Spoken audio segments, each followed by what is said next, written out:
Good morning. I'm Tracy Reinhold, Chief Security Officer at Everbridge.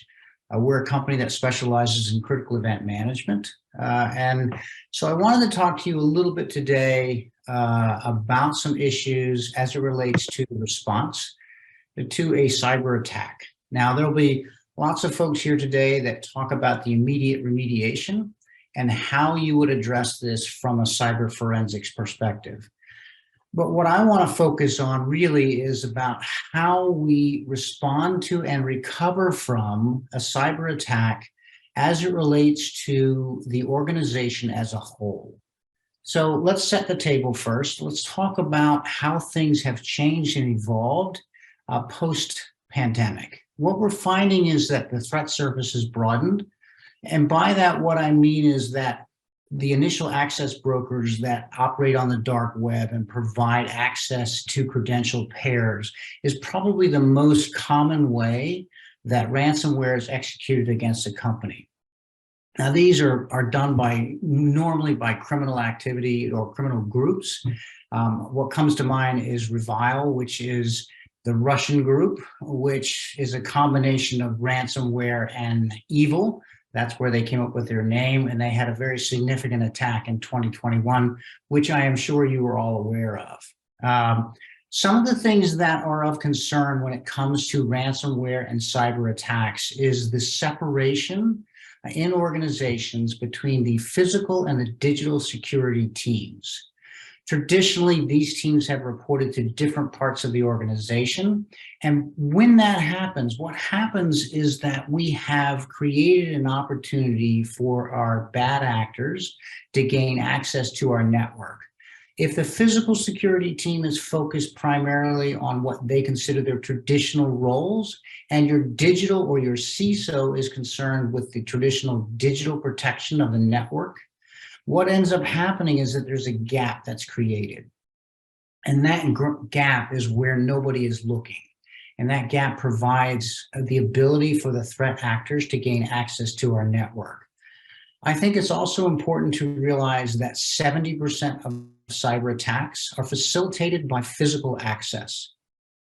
This is important because when the two parts of the security team do not work together, the bad guys are aware of that. Let's just be honest for just a second. The organization doesn't care if it's a digital or a physical attack. What they care about is, are we adequately protecting the organization from threats?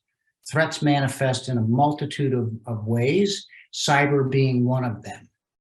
At the end of the day, if we have failed to protect our organization either from a physical attack or a digital attack or a hybrid attack, one in which both areas are compromised, the organization suffers. This suffering is not actually in the interest of the organization. So what ends up happening is that security teams are maligned by the organization because they were inadequate in their protection of the assets of the organization.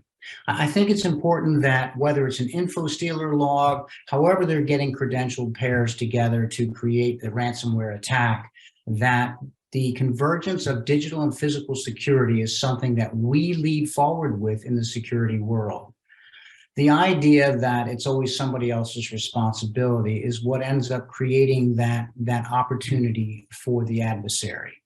So if you are a physical security specialist or if you are a digital security specialist, it's important to know that it is all of our jobs collectively to protect the organization. So there's a couple of things that you can do. Now, there'll be other folks here today that talk about the immediate remediation, how you do a forensic analysis of the penetration of your network, what your initial day zero steps are. So I don't want to spend time on that. What I want to spend time on is how do we prepare for, how do we respond to, and how do we recover from a cyber attack? Now, in a lot of ways, cyber attacks are no different than any other attacks. The more we know prior to the event, the faster that we can recover subsequent to the actual attack. So let's talk about what we would do before a cyber attack so that the organization is better prepared. Number one is the aggregation and deconfliction of intelligence. So intelligence is a great tool for preparing yourselves for the eventual attack. Remember, it's not if, it's when. Everybody will be attacked. So gathering intelligence is really, really important, but too much intelligence becomes white noise. So by using AI and machine learning, you can actually develop algorithms that reduce the amount of intelligence that you get to only the things that are important to you. Because what you don't want to do is to spend time sifting through intelligence that is not relevant to you or your organization, or is not germane to the issue you're trying to attack. And so the aggregation is one thing, but the deconfliction of intelligence is as important, or if not more important, than the collection of that intelligence. So it's important to reach out to stakeholders in the organization and develop what we would consider to be collection requirements. What is it? What are the key components of the organization that must maintain in order to survive as a business? So if you take that as the premise, you can actually develop an intelligence posture that allows you to be informed of potential disruptions to your business via a cyber attack. Now, cyber attacks are often misunderstood or misknown, especially as you get into the board and the C-suite. Remember that folks on the boards and folks in the C-suites may not be as conversant in the cyber technology that you are. So prior to an event, it's really important that the organization, the security organization, creates a communications plan to educate and inform leaders in the organization and the board about the ramifications of a cyber attack. Now, what I would argue is that you should not get too technical in these conversations and communications prior to an event. It's better to boil this down in terms of revenue, brand, and reputation. So when you educate your board and your C-suite, you want to make sure that you put that in terms that resonates with them. To me, what has always worked is talking about revenue, whether revenue lost or the inability to generate revenue because of a disruption. This will resonate with the core business that you are trying to protect. Do not get overly complicated or technical, because remember, what they are looking at is what is the business impact of a cyber attack. So the more often that you prepare your C-suite and your board about the realities of a cyber attack, the better prepared those organizations will be to respond to those attacks when they actually manifest. So we have a couple of ways to do that. Obviously, one of them is to educate the board. The other is to conduct exercises. These exercises are very important. The one thing that you should be aware of is that you do not want to create an exercise that ensures your success, that is, in the exercise space. You want to make your exercises as realistic as possible, and you want to use them to identify potential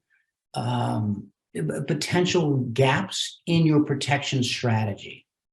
Because after that, you want to create a corrective action plan that will allow you to close those gaps and better protect the organization. It's also important to include senior leadership in these exercises. And by senior leadership, what I'm talking about is the C-suite, your CEO, and potentially members of the board. This does two things for you. Number one, if the invitation to the exercise comes from the CEO, your attendance accelerates exponentially. It's important because everybody wants to make sure that they respond to a request from the CEO. So leverage that relationship that you've developed by training and educating your board, your CEO, and your C-suite when it comes time to exercise. Now, like I said before, do not create an exercise that ensures that you look good. That's not going to help you when you are eventually attacked via a cyber attack. Make it realistic. If you have an out-of-region data center, make sure that you have your applications in that out-of-region data center and that your failover capabilities are seamless. Be realistic in how long that's going to take so that you can manage the expectations of your executive team as they prepare to prepare for, respond to, and recover from a business disruption. Now, having done all of that, unfortunately, the law of probability says that regardless of how proactive you are, you will not be able to anticipate everything. Remember, those of us in the security space have to be right 100% of the time to prevent any type of an attack. The law of probability says that that's not going to happen, and eventually you will be hit. So it's not enough to just prepare and exercise and educate. You have to be able to respond and recover from this as well. Now, obviously, there are capabilities that you harness, whether it's ransomware insurance, whether it's cyber insurance, whether it's third parties that you rely on to ensure that the organization has the capability to recover. All of those things are out there and you should take advantage of them. But I will tell you that the biggest challenge associated with a cyber attack is not the immediate remediation or recovery. It's what happens to the organization post-event. So one of the challenges associated with cyber attacks is human nature says that we should not divulge our vulnerabilities to our competitors, because it creates an opportunity for someone to get ahead of us in business. The challenge with that mindset is that you lose control of the narrative. And that's really important when you think about the impacts of a cyber attack. So take away the disruption to the business, the downtime and the outage of the network. Those are different issues, and they will be addressed by organizations or entities that are very skilled at helping you recover from that. Let's think about how you respond to that from a corporate perspective. So a couple of things you need to make sure that you have in place. Number one is a consolidated communication strategy. Now, by a communication strategy, what I'm talking about is a holistic approach that incorporates all parts of the organization so that the message that you convey to your shareholders, to your stakeholders, to your partners, to your vendors, and to your employees is consistent and structured. This is really, really important. In the absence of a good communication strategy, people will fill the gaps in with their own imagination. They will also compare what other parts of the organization are saying. If the message that is conveyed to the general public, your shareholders, stockholders, stakeholders, etc., is disjointed or unstructured, the perception is that you are unprepared for the cyber attack and that it will adversely impact your ability to compete in the market. This has a direct correlation to the share price of your stock and to the brand and reputation that you're trying to convey to the public. So when you develop this strategy, make sure that you are involving the critical components of the organization that have to have interface outside of the company. You don't want one part of your business discussing this with vendors or partners in one way and another part discussing it in another way, because people will compare what each entity has said.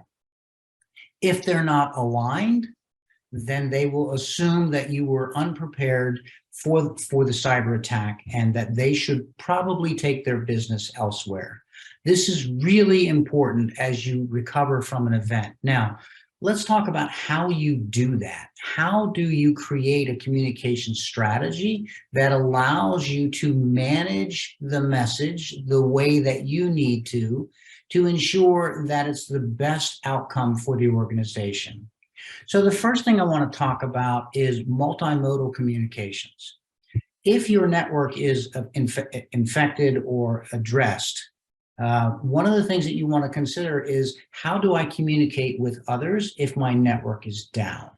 So developing a multimodal communication strategy is important, making sure that you can get that out if it's not running on your core network. Most security organizations run on an independent network, and they do that just for this reason. So assuming that you have established ways to communicate with outside stakeholders and internal employees, The other thing you want to think about is during this communication strategy, I need to make sure that I can communicate with multiple entities at the same time. In other words, your crisis response team is going to have a degree of clarity and understanding of the event that may not be necessary for other parts of the organization. At the same time, you want to make sure that you can communicate with your senior leadership team so that they are informed and do not interfere with the remediation of the attack and the recovery of the organization. Now, senior executives being senior executives, they will want to get involved. So the more information that you can provide them, which sort of relieves their angst, actually allows the crisis team to respond more effectively. So keeping your senior leaders informed is important. The other thing that you want to be able to do while you're communicating with your crisis management team and your senior leadership, you also want to make sure that you can message the impacted employees, because they need to know so that they can manage their own time and expectations as it relates to the recovery and their return to work. Remember, the goal here is to return to revenue faster. And in order to do that, a consolidated, concise communication strategy and plan are critical. Now, you may ask yourself, so if I'm supposed to respond to the C-suite, to the crisis team, to my employees, at the same time, how do I do that? Obviously, you will create standard templates that you will use in a system that can automatically notify all of those entities at the same time. Now, the messages will not be the same. This is where preparation and training really pays off. You want to make sure that you have templates that are approved and that you can disseminate in a moment's notice to relieve the angst and uncertainty that results from a cyber attack. If you don't do that, it will create mass confusion. So during the process, this is where automation really pays huge dividends. You want to be able to develop a capability in the organization that allows you to mass communicate with your employees, your executives, your shareholders, and your stakeholders as effectively and efficiently as possible. Now, this is where you want to be able to have a platform at your disposal that allows you to do all of these things and also manage the responses. So it's one thing to communicate one way. You want to have a bilateral communication strategy. So if an employee has information that is critical, you want to make sure that they can communicate back to your crisis team in a way that can be recorded and captured, so that you can use that subsequent to the event. So you should assume one thing at all times. You should assume there are always bad actors in your network or your system. It doesn't mean that they are, but if you work from that assumption, then you are much more careful in the way that you respond. What you don't want to do is to create an environment that provides additional information to your threat actors. So be aware of that, be cognizant of it. It is very difficult at times to determine if somebody has penetrated your network until they actually activate either ransomware or a malware or a bot, right? So you don't want to pretend that everything is fine because you don't know. So if you go from that assumption, it makes it much easier for you to develop a recovery strategy, assuming that whatever you say or do will be known by the threat actors. This is important as you develop your capabilities working forward. The other thing is that you want to make sure that human nature, as I mentioned earlier, is such that we don't want to communicate our vulnerabilities. When you don't do that, you risk having someone else do that for you, and it will not be in the organization's best interest. So a couple of things you need to make sure that you are aware of while you're creating this communication strategy. There are a couple of components in the organization that must be involved. Your general counsel or your legal entity has to be involved in this effort. You do that to make sure that you're not creating a communication that is contrary to the organization's interest. Make sure that all of your templates are reviewed by the general counsel. or the general counsel's office to ensure that you're not inadvertently putting things into the public domain that should not be there from a corporate strategy perspective. This is incredibly relevant if you are a multinational, because there are different laws and policies around the world that impact what can and cannot be communicated to the public and to employees. So obviously in the EU, GDPR is a huge issue. So be aware of all of the compliance requirements as associated with that, including your ISO standards, to make sure that your communication strategy takes into consideration those requirements as you develop your strategy. The other piece that you want to make sure that you involve is corporate communications. So in most organizations, the security division or entity or office cannot disseminate information without being cleared through corporate communications. This is done for the same reason that you involve the general counsel's office, to ensure that the best interests of the organization are looked after during these times of crisis. So, and while you're developing templates, it's important to have the ones that are going to be holding templates, for lack of a better term, a holding statement that will allow the organization to actually drill into the potential attack and then create a more tailored communication strategy going out. Those holding templates need to be approved by your corporate counsel and by your corporate communications before they can be disseminated. So what we're talking about is what you do before the event is really critical in helping you recover from the event when it occurs. So all of those templates, all of that coordination with corporate communications and with the general counsel's office do not or should not take place. That should already be ready to go before you experience a cyber attack. If you have not done that, then you have put the organization at risk, because time becomes critical post-event. The faster you can get out communications, the faster you can manage the expectation of those that have been impacted and those that think they might have been impacted. In other words, customers and or partners and vendors. So making sure that you do that. The other piece of this is in your corporate communication strategy, don't forget third-party risk, right? The dependencies that you have upstream and downstream to ensure that you're able to deliver the business objectives as required by the organization. So no organization is an island. Every organization has dependencies. So when you're developing that corporate communication strategy, think about how you're going to communicate with those vendors, because if you don't, they will communicate to the public on your behalf if they are not informed about what the corporate strategy is for you as an organization. These are all super important things as we walk through this process.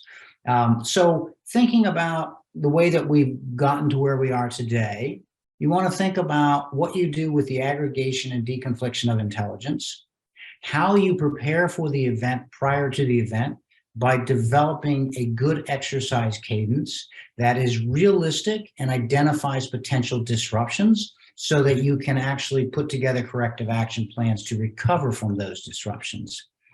You want to think about your communication strategy prior to the event, right? So you want to talk to the general counsel, you want to talk to corporate communications, you want to develop templates that are meaningful and that you can use as a holding strategy as you develop more information about the most recent attack. Now, all of these things are critical. The other thing that you want to be thinking about as you develop your communication strategy is what are the key capabilities of the organization that must be maintained to generate revenue or to conduct business.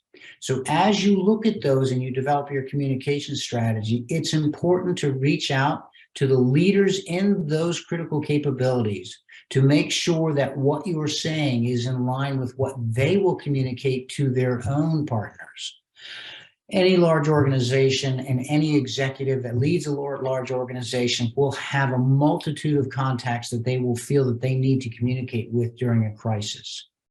If you are not prepared and provide the necessary talking points for them to communicate, the message will become mixed. And that mixed message means that your ability to recover is diminished, and that your ability to generate revenue and continue as a business is impacted adversely. You want to make sure that does not happen.